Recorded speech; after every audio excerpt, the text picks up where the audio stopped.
Donc on est ici au pied de la tour à flux de Montier. C'est un site que l'INRA et l'ANDRA ont mis en place en 2011-2012.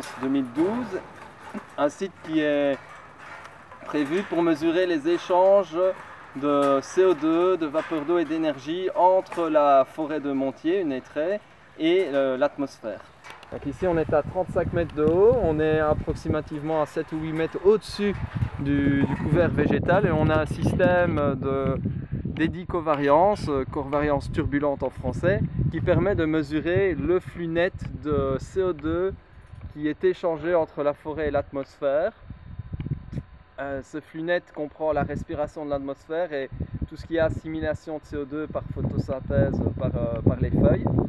Il est constitué d'un anémomètre sonique et d'un analyseur de gaz infrarouge à très haute fréquence. Ici nous avons installé un profil d'anémomètre sonique qui nous permet d'avoir la vitesse de vent, le profil vertical de la vitesse du vent.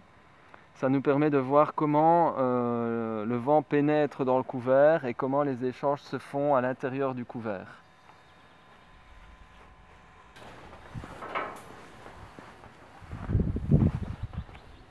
Donc, nous sommes en train d'installer des capteurs météo qui nous donnent toutes les grandeurs météorologiques qui seront enregistrées ici à Montier et qui nous permettront d'analyser les données de flux qui sont mesurées en haut de la tour et qui nous permettront de voir comment le climat influence les échanges entre la forêt et l'atmosphère. Les mesures réalisées ici à Montier seront utilisées dans un réseau plus global qui permettent d'estimer un petit peu l'impact des forêts sur la concentration en CO2 atmosphérique, savoir combien les forêts peuvent séquestrer du carbone par rapport à ce qu'il y a dans l'atmosphère.